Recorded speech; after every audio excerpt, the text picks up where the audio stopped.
Agora eu trago uma apuração do nosso colega Bruno Pinheiro, porque como em outras operações, o governo tem orientado ministros a não comemorarem a prisão de Bolsonaro no primeiro momento, e nas redes sociais dos ministros do governo considerados mais críticos ali, radicais ao bolsonarismo, ainda tem um silêncio sobre toda essa operação. O governo então não quer criar uma imagem de vítima para Bolsonaro e deixar a mensagem de que está tudo correndo dentro do processo legal e é uma responsabilidade da justiça e não da política. Sobre esse assunto, eu gostaria de repercutir, então, com a Deise Ciocari, mas a gente traz agora 11 horas e 2 minutos. Deise, gostaria de trazer com você, então, essa repercussão, né, a respeito dessa orientação por parte do governo. É a orientação mais cautelosa nesse momento, né? Porque se ministros, se secretários de governo forem se manifestar agora, a polarização ela deve aumentar num assunto que já é extremamente delicado, né, da Núbia.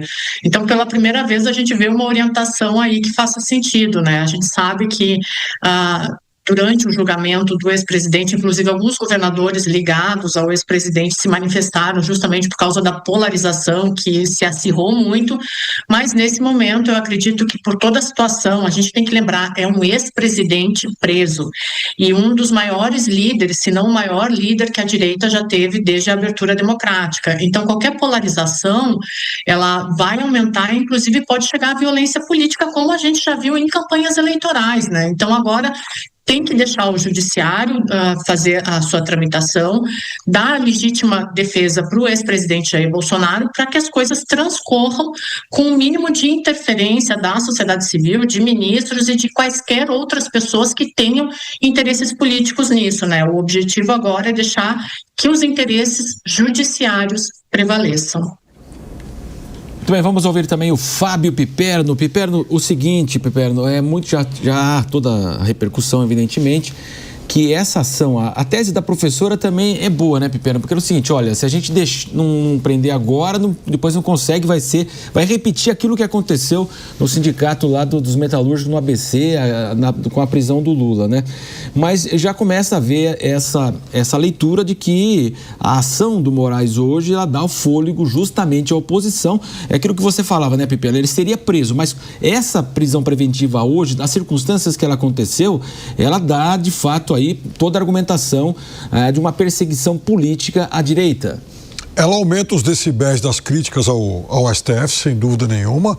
A direita vai procurar reforçar o argumento de que está havendo uma perseguição política, sim.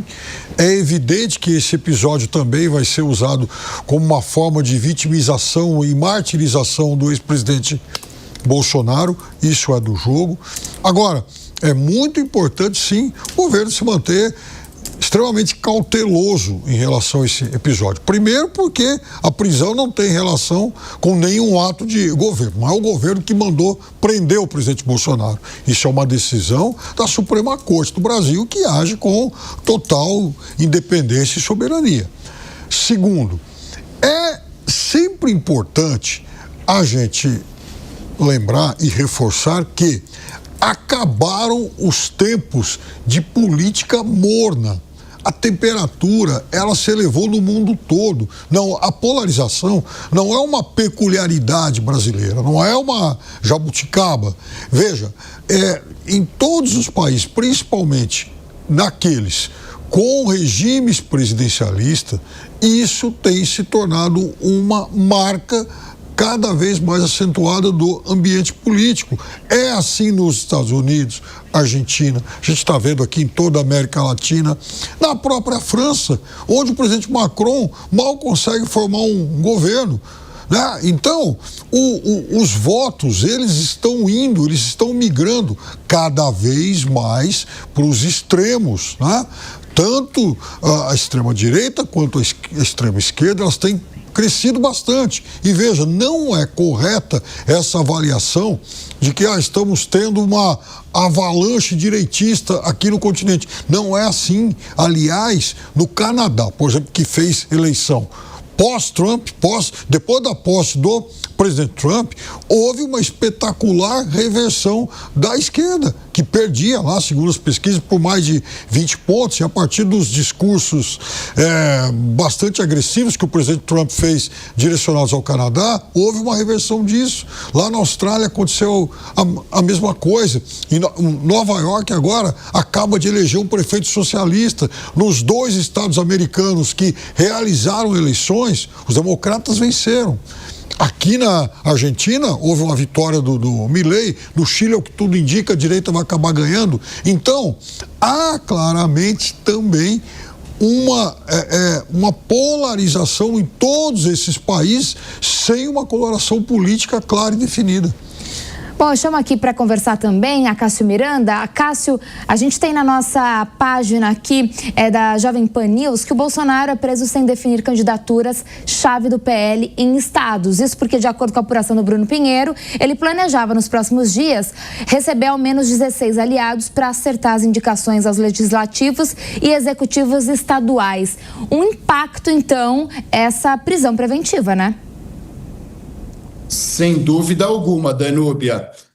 Nós dissemos, e vale reiterar, independentemente do magnata ao centro que a direita tem dado nos últimos tempos, ele ainda é o grande responsável e a grande figura de parcela da direita brasileira. E, obviamente, nós temos que parcela desta direita é muito fiel ao ex-presidente, no sentido de fazer cumprir as suas determinações, independentemente do seu estado de liberdade ou não. Então, obviamente, a sua prisão, neste momento, afeta essas decisões. Mas verdade seja dita, especialmente em relação à candidatura de Tarcísio de Freitas, especialmente as principais candidaturas ao Senado, o ex-presidente já dava indicativos de quais seriam as suas escolhas. Resta saber, especialmente olhando para Santa Catarina, se essas escolhas serão cumpridas ou o fato dele estar preso fragilizará ainda mais as suas determinações e levará a uma ruptura efetiva de parcela do bolsonarismo. Por exemplo, se Carol de Tone será candidata em Santa Catarina, independentemente da sua vontade de que ela não seja, e também olhando para outros estados onde essa vontade aparentemente não prevaleceria. Muito bem, nós continuamos aí com análise aqui. Também quero ouvir a Deise Chocari, mais uma vez aqui no Jornal da Manhã, falando sobre toda essa questão política também, né, Deise? Claro que o espólio de Bolsonaro, toda a direita quer, né, Deise? Exatamente, né? E por isso que ele, mesmo sendo preso, ele não perde poder nem a influência dele no jogo político, né? Reitero aqui, goste-se ou não de Jair Bolsonaro, ele é o maior líder da direita desde a abertura democrática. Vários prefeitos, vários governadores sequer podem pensar em tentar uma eleição sem o apoio dele. Então, o capital político ainda não foi desgastado. Existe um ecossistema aí, Marcelo, que se movimenta por causa da liderança carismática dele. Então, eu não acredito que essa prisão ela vá abalar essa liderança carismática. Eu acredito que a indicação dele para a presidência da República ainda vale e vale muito, depende de como que ele vai fazer essa articulação agora, mas fato é que ele ainda é o maior nome da direita, né? E eu acredito que conforme a percepção da população em relação a isso, que a gente vai perceber nos próximos dias, mas se a narrativa de perseguição política ela se consolidar, eu arrisco dizer que o capital político dele deve, inclusive, aumentar nos próximos meses. Muito obrigada, Deise. A gente fala agora com o Piperno. Piperno, eu queria, então, repercutir com você sobre essa expectativa aí de se encontrar com 16 aliados e que não se concretizou.